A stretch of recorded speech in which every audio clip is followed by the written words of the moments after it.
शेतकऱ्यांची नावं, एक आहे चरण चौरे, दुसरा आहे रमेश माने. चरण चौरे आणि रमेश मानेंचे फोटो यांना सांगितलेलं होतं की जरा साहेब जरा आपण फोटो व्यवस्थित करा. हा चरण चौरे. आता तुम्ही म्हणाल की फोटो सहज काढलेला आहे. नाही, असं नाही. हा फोटो सहज काढलेला नाही. हा चरण चौरे हा जिल्हा प्रमुख आहे एकनाथ शिंदे साहेबांचा. सोलापूरचा जिल्हा प्रमुख आहे. बघा, म्हणजे खूप लोक म्हणतात की शिंदे साहेब खूप पैसे देतात. बरं का, शिंदे साहेबांचा हात सढळ आहे. शिंदे साहेब कार्यकर्त्यांना खूप पैसे देतात. शिंदे साहेब खिशातले पैसे देतात की शिंदे साहेब कुठले पैसे देतात? शिंदे साहेबांकडे कार्यकर्ता का जातो? अहो पैसे खूप आहेत, पैसे खूप आहेत. पैसे कुठले येत आहेत? जे आकडे मी तुम्हाला वाचून दाखवले, जे एकाच व्यक्तीच्या घरात आकडे गेले, तो माणूस जिल्हा प्रमुख निघतो.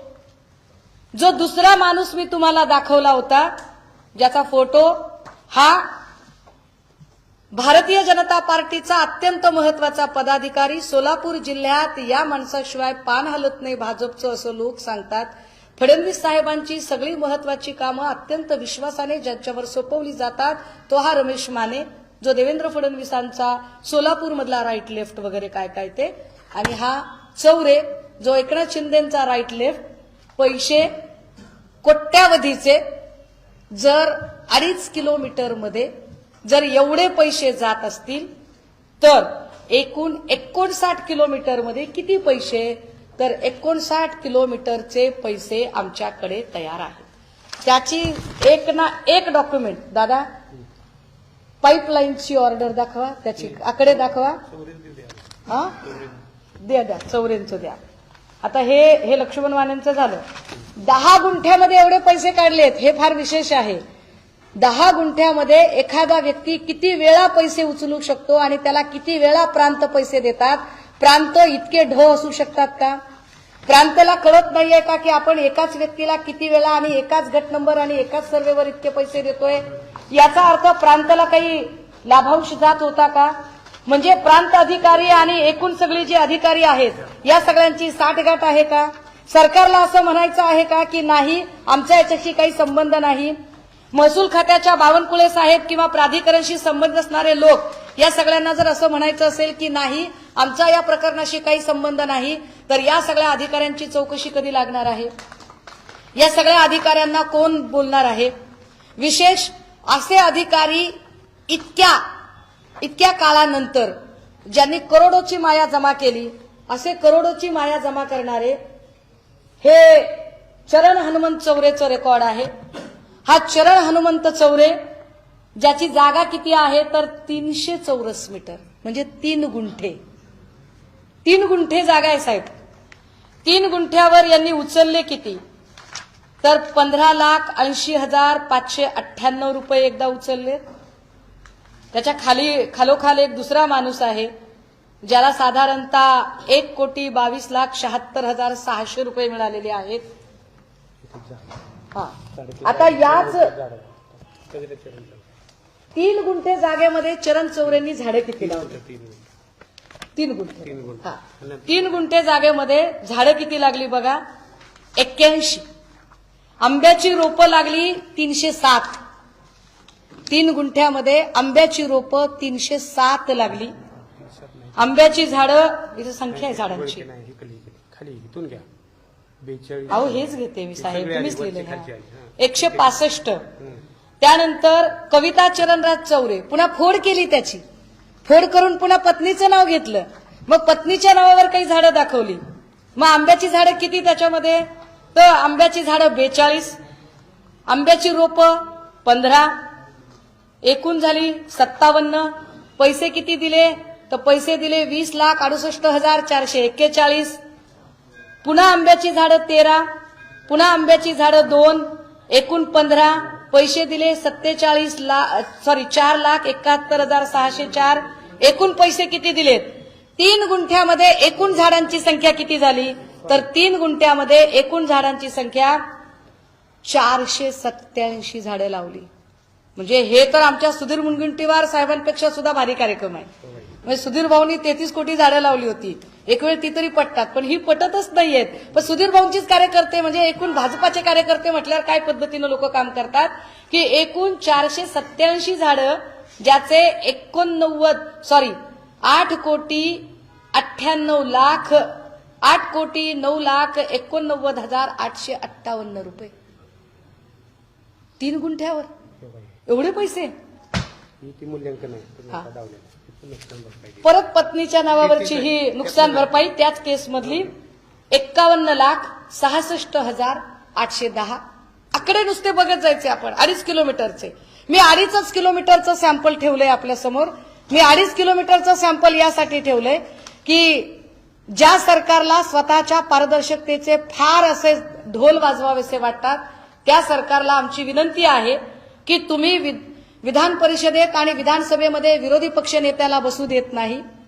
तुम्ही जाणीवपूर्वक विरोधी पक्ष नेता नसावा आणि तुमचे घोडे तुम्ही मोकाट दामटावे या पद्धतीने तुमचा मोकाट अनियंत्रित कारभार तुम्ही चालू ठेवता. जर तुमच्यामध्ये खरंच चाड असेल, जर तुम्हाला खरंच लोकप्रतिनिधी म्हणून पारदर्शक कारभार तुम्हाला करायचा असेल तर या सगळ्या आकड्यांबद्दल सभागृहात देवेंद्रजींनी बोललं पाहिजे. या सगळ्या आकड्यांबद्दल भूसंपादन खाते आणि हा सगळा निधी जो केंद्रातून आलेला निधी जो इथल्या लोकांनी वितरित केला तो निधी वितरित करताना संबंधित सगळ्या खात्याच्या मंत्र्यांनी याच्यावर बोललं पाहिजे. आणि जर त्यांना बोलता येत नसेल तर त्यांनी त्यांचे राजीनामे तयार ठेवले पाहिजेत. त्यांना जर असं वाटत असेल की नाही एक पत्रकार परिषद घेतील सुषमा अंधारे आणि गप्प बसतील तर असं नाही. जोपर्यंत हा प्रश्न धसास लागत नाही तोपर्यंत मी यावर बोलत राहील. आज आकडे इतके जास्त आहेत की माझाही सांगताना गोंधळ उडतोय आणि तुमचा ऐकताना गोंधळ उडतोय. कारण एकाच वेळेला इतके सगळे आकडे आम्ही तुम्हाला द्यायचा प्रयत्न करतोय. याच्यामध्ये पुन्हा चरणराज चौरे अच्छा आता याच्यात परत 10 गुंठे, परत चरण चौरे, परत त्याची झाडे आणि परत त्याला नुकसान भरपाई 18,15,000. चरण चौरे कोण तर चरण चौरे हा एकनाथ शिंदेचा जिल्हा प्रमुख. याच्यामध्ये पुन्हा पेन्नूर पुन्हा बांधकाम दाखवलं. आता झाडं तोडली. आता 6च महिन्यात बांधकाम आलं. आता बांधकामाचे पैसे आले 28,32,424 रुपये.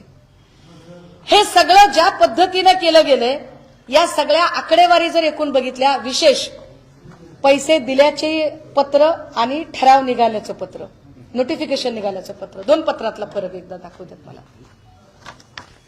हे काय आहे याच्यामध्ये इतके शेतकरी आहेत. दादा तुम्ही कागद काढा. आता तुम्ही सगळी कागद काढा. फटाफट कागद काढा तुम्ही. ही सगळी कागद कदाचित चक्रावून टाकणारी आहेत. मला कल्पना आहे की एका बातमीमध्ये हे सगळे आकडे आणि ही सगळी कागद कव्हर होणारी नाही. मला याची कल्पना आहे. दादा मी सांगते तेवढं तुम्ही द्या ना फक्त. पलीकडे टाकली आता सगळे चरणचे पेपर आहेत 3 वर्ष 4 त्यातले काढून हा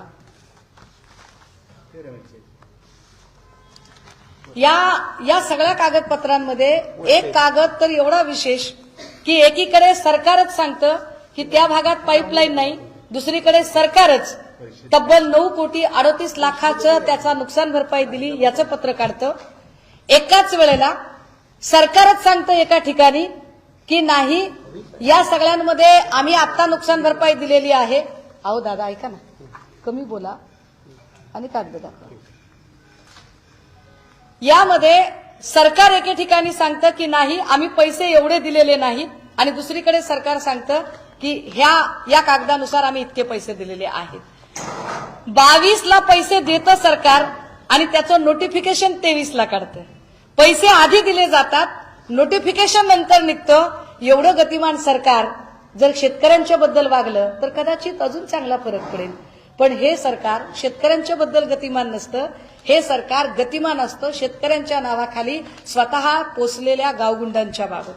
ज्या गावगुंडांना इतकी ताकद मिळते की ते गावगुंड त्या गावात दहशत निर्माण करतात. मग ते बूथ कॅप्चरिंग पासून तर अख्खं इलेक्शन हायजॅक करण्यापर्यंतची अख्खी प्रोसेस तयार करतात. या प्रोसेसमध्ये जर आम्ही आपल्याला साधारण जर एकूण ती आकडेवारी जर बघितली त्या संपूर्ण आकडेवारीमध्ये 2.5 किलोमीटरमध्ये एकत्रितपणे जे काही आम्ही नुकसान भरपाईचा तुम्हाला आकडा दाखवला तो एका ठिकाणचा तब्बल 100 कोटीपर्यंतचे आकडे आम्ही आपल्याला सांगितले. 2.5 एकरमध्ये 100 कोटी, तर 2.5 किलोमीटरमध्ये 100 कोटी, तर साधारणतः 59 किलोमीटरमध्ये किती? या 59 किलोमीटरमधले सगळे शेतकरी, त्या सगळ्यांची नावं, त्यांना दिलेले 2दा 3दा 4दा 5दा दिलेले पैसे, एका माणसाला किती वेळा पैसे मिळाले, या प्रत्येकाची आकडेवारी आमच्याकडे आहे. आम्हाला इथे येऊन का बोलावं लागतंय? आम्हाला इथे येऊन आपल्याला बोलावं लागतं, याचं कारण याचे एकूण होतंय का? टोटल मारले नाही त्याचे? नाही मारले. बरं, टोटल पाक ही 1.25 कोटी पुढे जातं. हे आकडे इतके चक्रावून टाकणारे आहेत की याची टोटल इथं अक्षरशः मारणं शक्य झालं नाही, कारण एवढ्या सगळ्या कागदपत्रांचा अभ्यास करून. पण आता आमचं अपील आहे, निवेदन आहे सन्माननीय मुख्यमंत्र्यांना, आजच्या कामकाजात गुडी बोलणं त्यांनी बंद करावं. सरकार म्हणून राज्याचे मुख्यमंत्री आणि उपमुख्यमंत्री यांनी लुटूपुटूचा खेळ बंद करावा. लुटूपुटूची लक्षवेधी, पॉइंट ऑफ इन्फॉर्मेशन, आयत्या वेळचे विषय, हे सगळे विषय जरा बाजूला ठेवावेत. आणि महत्वाचा विषय की पालखी महामार्गामध्ये जो घोळ घालून ठेवलेला आहे आणि भूसंपादन, एकाच जागेचं भूसंपादन जे तुम्ही 10 12 वेळा करून त्याचे पैसे तुम्ही कमावलेले आहेत, हे पैसे कुठे आहेत? हे पैसे जर थेट शेतकऱ्यांना गेले तर अधिकाऱ्यांनी अत्यंत चूक केलेली आहे, मग अधिकाऱ्यांवर कारवाई व्हावी लागेल.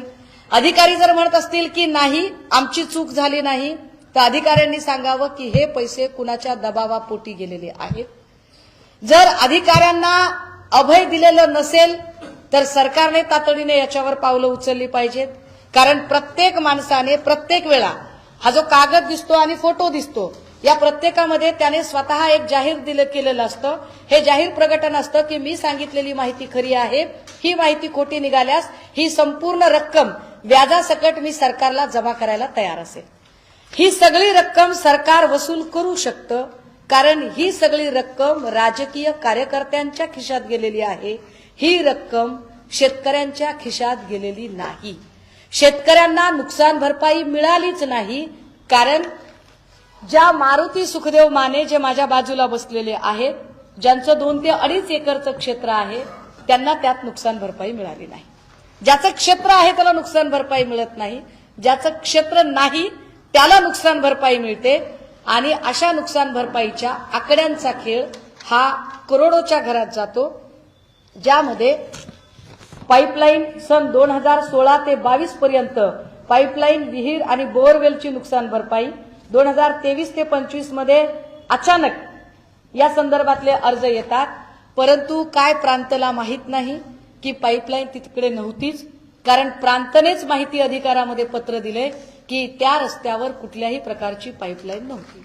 मग तरीही 10 कोटी रुपये प्रांत कसे घेतात? प्रांतला इतकं सहज डोळ्यात धुळफेक करणं शक्य आहे का? संबंधित खात्यातल्या वरिष्ठ मंत्र्यांचा, सचिवालयाचा, वरिष्ठ अधिकाऱ्यांचा, IAS ऑफिसर्सचा याच्यामध्ये हातखंडा नसेल कशावरून? आणि जर नसेल तर तसं सभागृहामध्ये या संबंधाने सन्माननीय मुख्यमंत्र्यांनी आता उत्तर दिली पाहिजेत. कारण हे माहिती अधिकारमध्ये स्वतः कार्यालयाने दिलेलं पत्र आहे, ज्या पत्रामध्ये कार्यकारी अभियंता सार्वजनिक बांधकाम विभाग क्रमांक 2 सोलापूर वरील विषयी आपले दिनांक 11 जानेवारी 2023 चा अर्ज कार्यालय नोंदणी क्रमांक 3/23 रोजीचा अर्ज या कार्यालयास टपालाद्वारे 11 जानेवारी 2023 रोजी प्राप्त झाला. या अर्जात आपण माडा मोहोळ पंढरपूर राज्य महामार्ग क्रमांक 141 खालून गेलेल्या पाईपलाईन परवानगीविषयी माहिती मागितली आहे. त्यानुसार कार्यालयाकडून उपलब्ध कागदपत्रांची व दस्तावेजांची तपासणी केली असता मोहोळ पंढरपूर राज्यमार्ग क्रमांक 141